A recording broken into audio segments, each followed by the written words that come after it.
Yeah. Great. Hi. Hello. Hi, Amanda. Thank you for joining us. And Hi, having me. and today we are going to talk to Amanda Gunawan.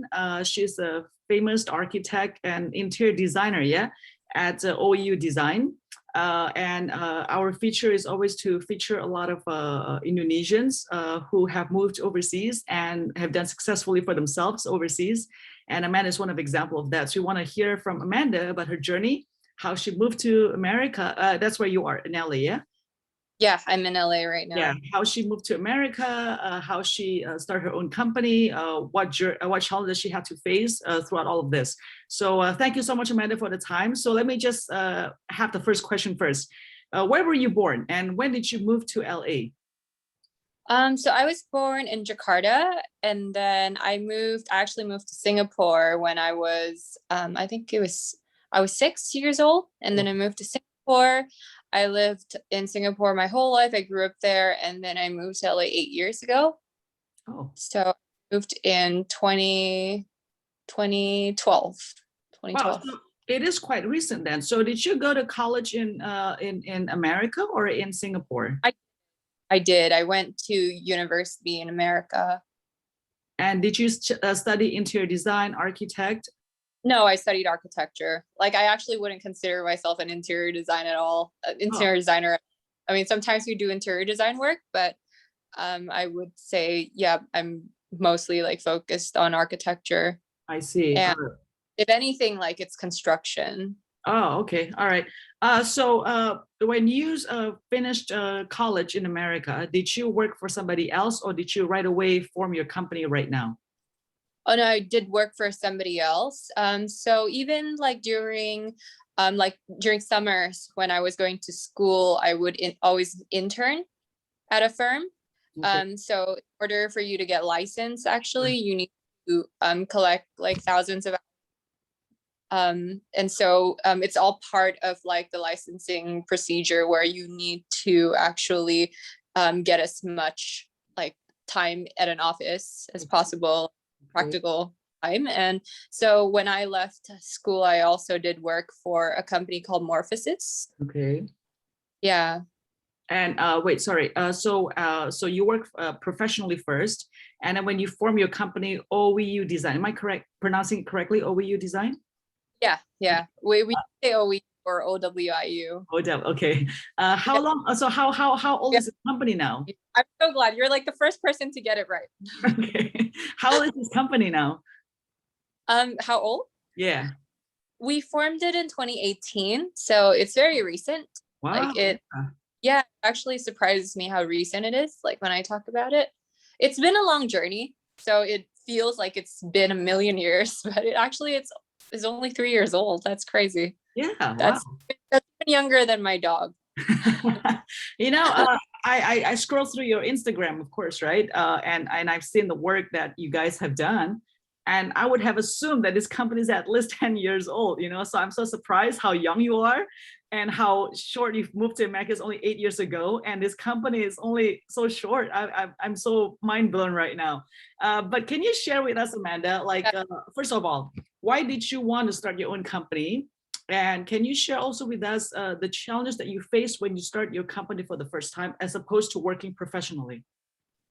Yeah. So basically, we graduated. My partner and I, we graduated from college. We had always been working together on projects, and we work very, very well together. Obviously, that's why we keep in architecture. When it comes to partnerships, you either make or break. So you either find somebody who you are like, it's amazing to work together because you have complementary skills. And architecture, as you know, it's a very rigorous discipline. So it's just amazing to find somebody that like can share the burdens with you, so you can actually split the workload, because it's a lot for one person to handle. And so basically we've been working on all these projects together, and then we did our thesis together. And during our time in school, we would actually take part in like these competitions, and they were always kind of conceptual for us, and it was out of hobby. Like, we just had so much energy that we would just find these like conceptual competitions to kind of just test our ideas out.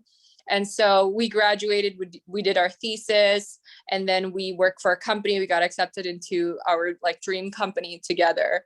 And so we started working for Morphosis for a while. And then the funny thing is that one of the competitions that we took part in, which was this like conceptual, like furniture design competition, it was like unbeknownst to us, it actually circulated a lot. Like this design that we did for this chair, like we had gotten some kind of award, and like it was all over the internet for quite a bit, and we didn't even know. And one day I got an email from Milan Design Fest asking if we wanted to exhibit our chair.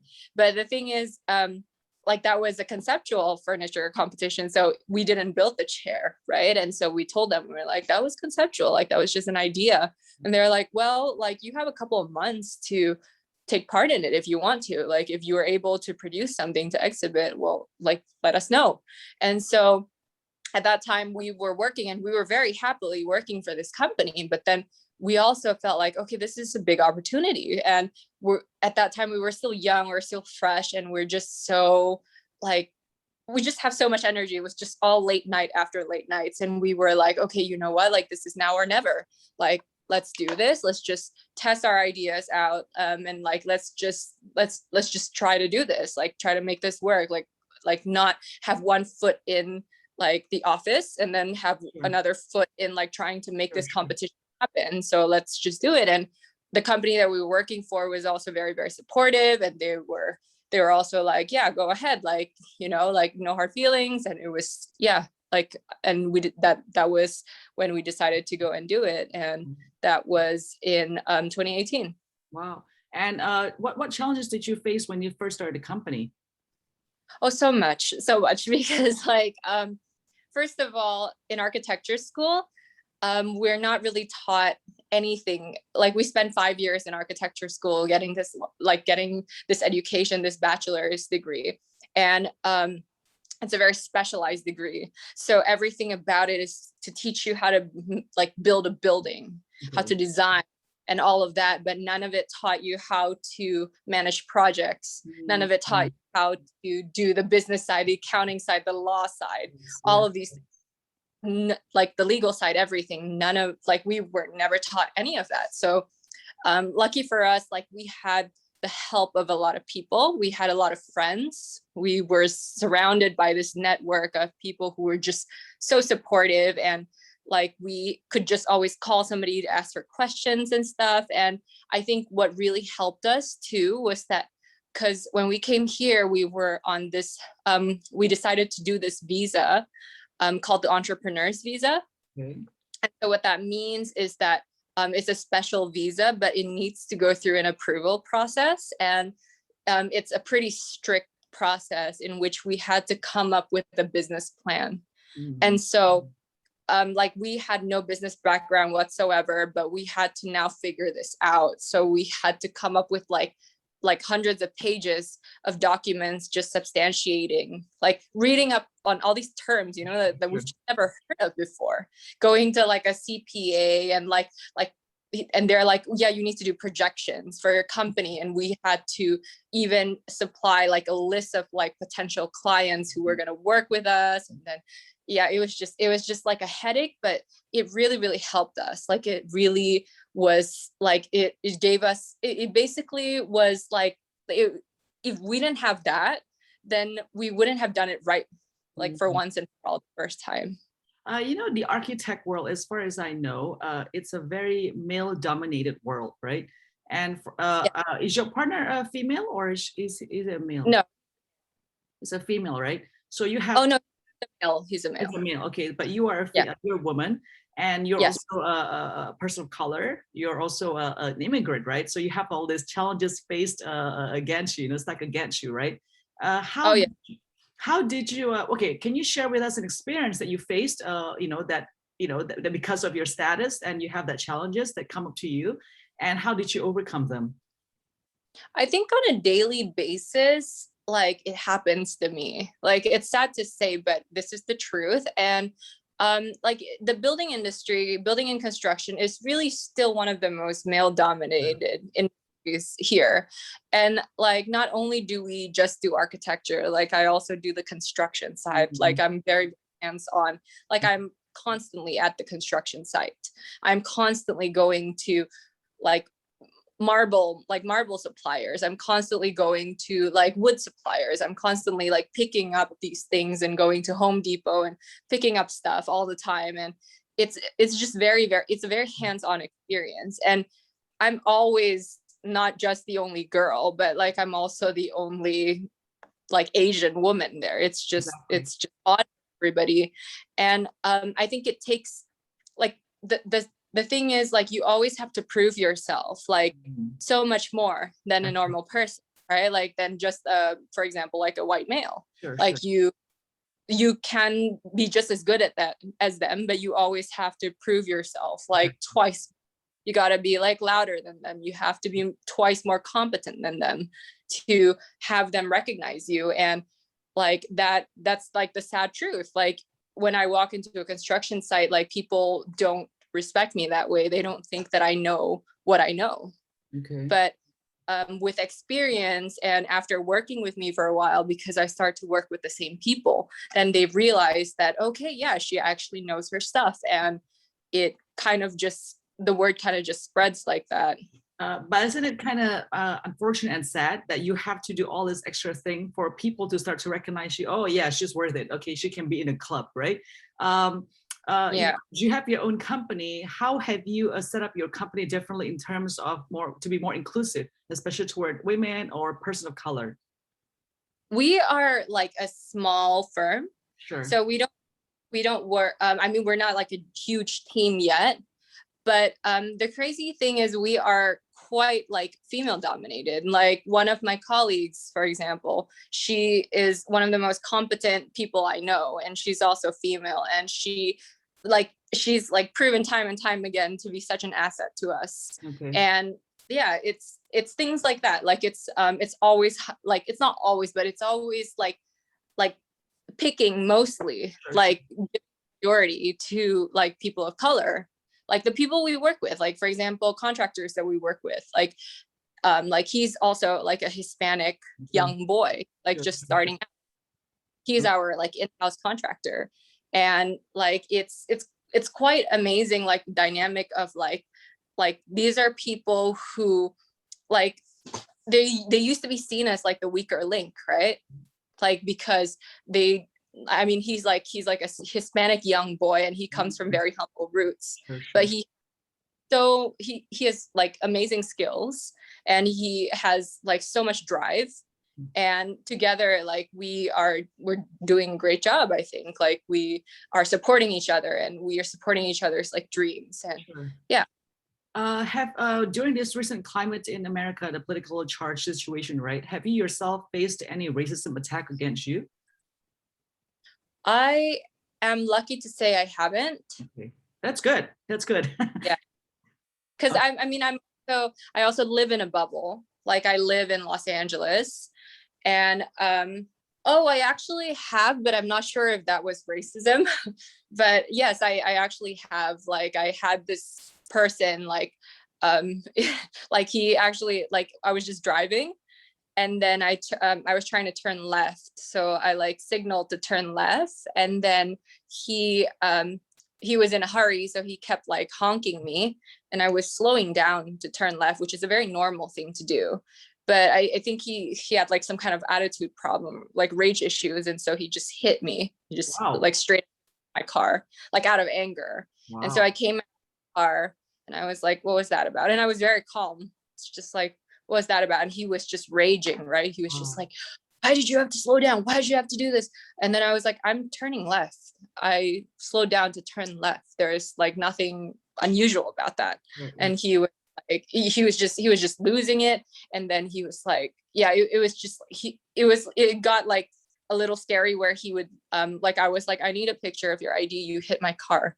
And then he was like, I need yours too. And then he kept trying to grab it from my hand. Wow. And I was like, don't touch me. Like I was very calm the whole time. I was like, do not touch me. Do not touch me. I'll put it on the card. Don't touch me.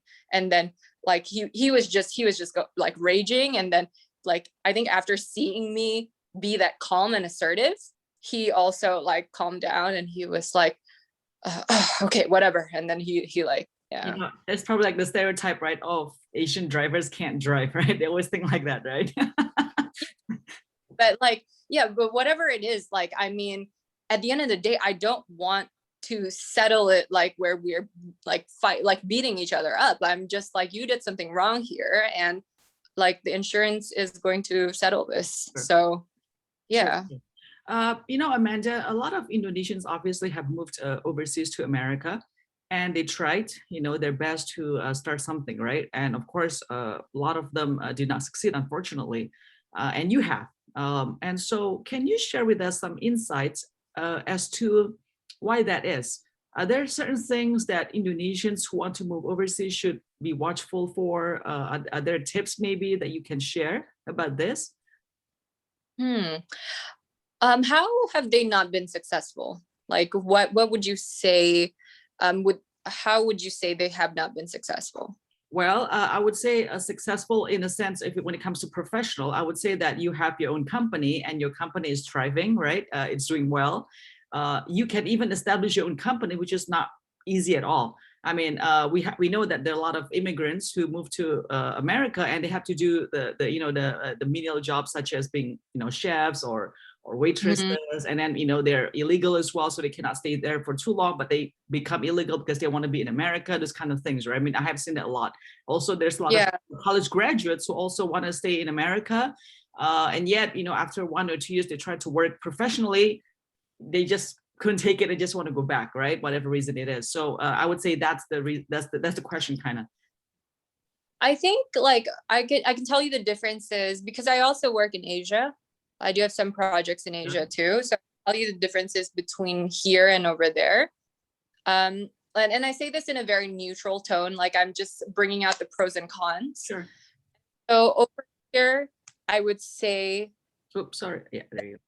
sorry, yeah. So over here, I would say that in architecture, I would say that we are super independent here.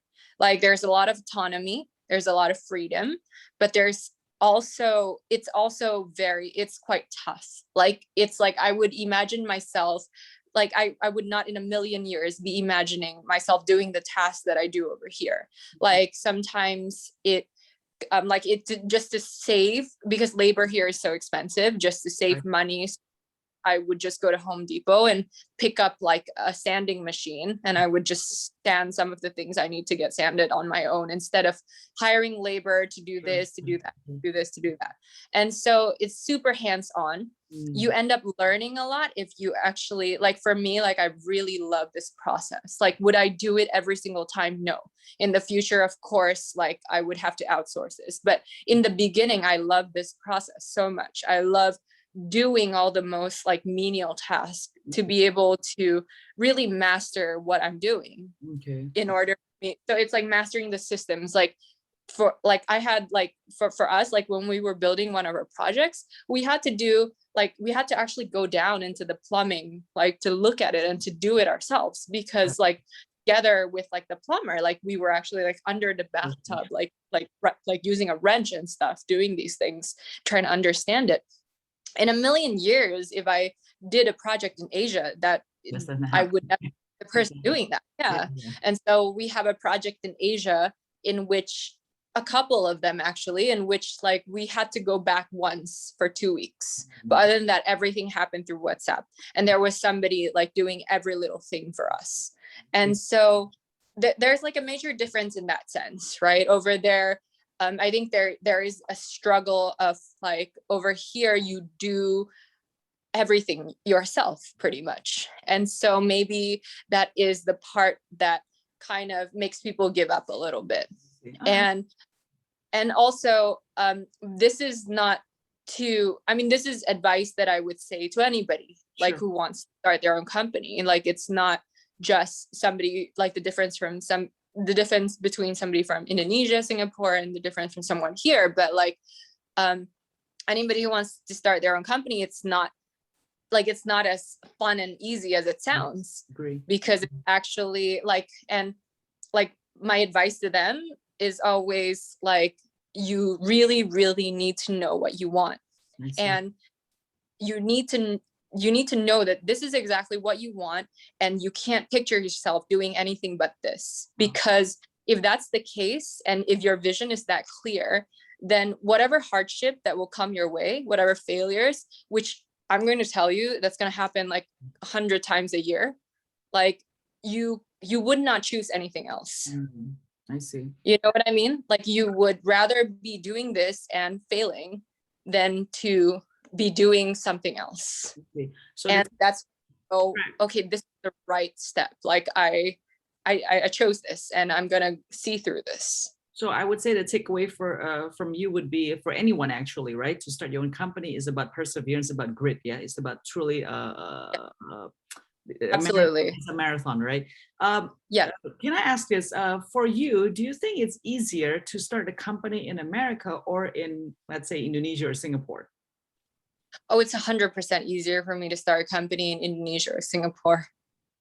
Yeah, it's just, I mean, they're like the resources, we have so much resources back home. It's, I mean, Singapore is like home to me. It would be so safe. It would be so easy. Like I have all my friends there, Sure. my partner family there, and they're all in architecture as well. So it would just be so much easier to do it all over there. Okay. Like it would almost be like a huge cushion for us to like not fail. Okay. Because they could just set us in the right direction. Sure. And that's why I said you are successful, because you're not just working professional before, but you actually managed to have your own company in America. And I always think that is not easy at all to do. I mean, yeah, America is the land of, what's it called, land of promises and freedom to a lot of people, right? But when they come to America, when you come to actually want to do it, I know there's so much more hurdles to overcome than, let's say, being in Indonesia or Singapore, where your family, your support system is all here. Since you are from Asia, do you also incorporate Asian design and inspirations to your designs, I guess? Absolutely. I think we're very Asian in so many ways. It's not just design, but even in terms of the way that we run the company. I mean, I grew up in Singapore, like Singapore and Indonesia, like born and bred, and like all of like my values and everything, that's all still very much Asian. And so even as I run the company, like all our values, ethics are all rooted in Asian culture. And the way that we do business, everything, it's almost exactly the same. The way that like we are very comfortable with the system of like actions speak louder than words, which is a very Asian thing. So it's a lot of things like, for example, in Asia, if you want to go into partnership with someone, you want to show them that you truly believe in the project. So you put like you have a stake in it. So it's things like that. It's value systems like that, where it's about like your actions basically speak louder than words. Like it is the biggest proof for us. Sure. So it's not just that, but it's also in our designs. Like we are very, very like we're actually very, very heavily influenced by Japanese design. Okay. And very minimalist. Yeah. Like I wouldn't say minimalist. I don't know. Sorry, I don't know the architecture for it, but I mean, I know what you mean. It's like I can imagine Japan there. Yeah. I don't know what is it called? The term. Well, like we like heavily focus on materials. So we are very obsessed with materials. Like we're obsessed with them having their own life. And so like there is a heavy focus on that, as well as the philosophy of thoughtfulness, right? So thoughtful design, like everything with intention. So that's like, we don't believe in coming in, doing a project, and then expecting it to be rebuilt again in 5 years. Like we don't. Like we believe in creating a space. And if so many resources are going into building your space, then we want to make sure that we're going to think about this a lot before we start building it. Right? Like it's going to evolve with you, rather than okay, let's just build it like quick. Let's just build it Sure, sure, efficiently. sure, sure. I Yeah. think Indonesia probably is still have that kind of mindset. Yeah, let's just build it quickly, multiply it, and make money out of it. I think it's getting a lot better. I've Yeah, seen a lot, I've seen a lot of very like competent architects, very thoughtful design in Jakarta the last time I went there. okay. When did you last come back to Jakarta? I was there, I think two, 3 years ago. Okay, I so that's maybe about when you start your company, yeah? 2019, I think. Okay, okay. Yeah. All right. Well, I mean, yeah, of course, there's much progress in terms of design in Indonesia, well, in Jakarta where I live. Yeah. But I think there's also still that part where a lot of contractors, a lot of business owners, development, they want to just multiply and just make a lot of money. Real quick, you mentioned just now, you just build, build, build, build, build like that. What do you think about that? Like, what do people think about like developers and Indonesia? Like, what's the future of that? Well, I wonder. I'm not in the architect world, so I can't really say, but I think there's definitely a high demand for housing in Jakarta, Jabodetabek area, which is Jakarta and surrounding, right? So I think, Okay. yeah, so I think, and then the land price is also not cheap. It just keeps on increasing. So I think they have to be really efficient in terms of the materials, in terms of the use of the space, and they cannot really put a lot of, unfortunately, cannot afford, to put a lot of, investment financially or time for Mm, architects or for designers, this kind of things. I think Americans in the sense are more modern, I would say. Yeah. right. Okay. I mean, I yeah, see. that's what it is, right? Developing country, right? So Yeah. Amanda, let me ask you this question. What is your vision? What is your goal for your company right now? And I would say for the next 5 years. So right now, like during COVID, we actually started the construction side of our company. So, which was really great because then because previously OEU was all about thoughtful design and careful craftsmanship.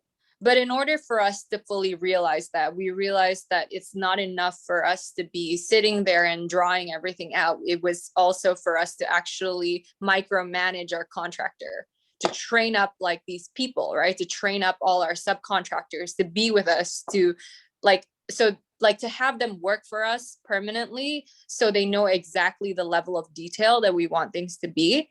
So they know exactly there are certain ways in which certain materials meet each other, in which like we would resolve them very, very differently as architects versus like, let's do this fast, you Mhm. know?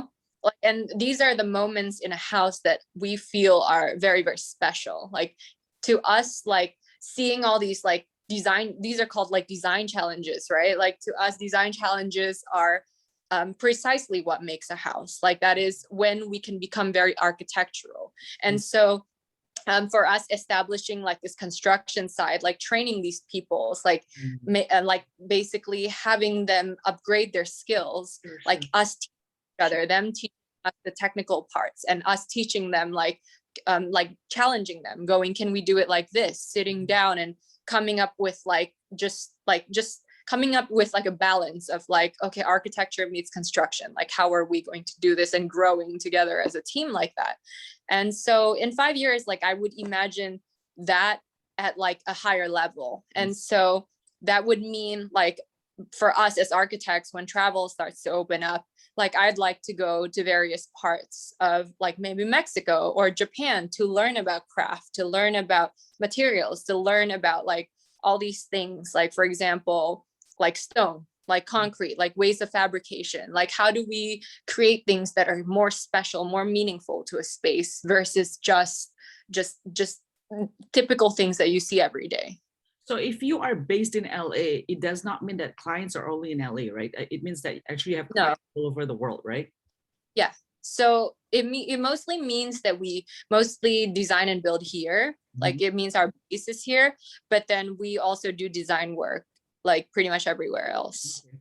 Amanda, you are so inspiring. I mean, I'm so amazed that you're so young, so confident, and your company is doing so well, and you're so passionate about what you're talking about. You know, it's so refreshing to see that you really believe in what you're doing. So I'm so thankful that you got that you are willing to share your story, even just a bit, to me and to who will be watching this show later on. So Amanda, again, thank you so much for the time. Okay. Thank you for having me. Yeah, and I wish you all the best with your company and of course of your safety and health in America as well. Okay, please stay safe. Thank you. Thank you, Amanda. Nice to meet you. Nice to meet you too. Good night. Good night.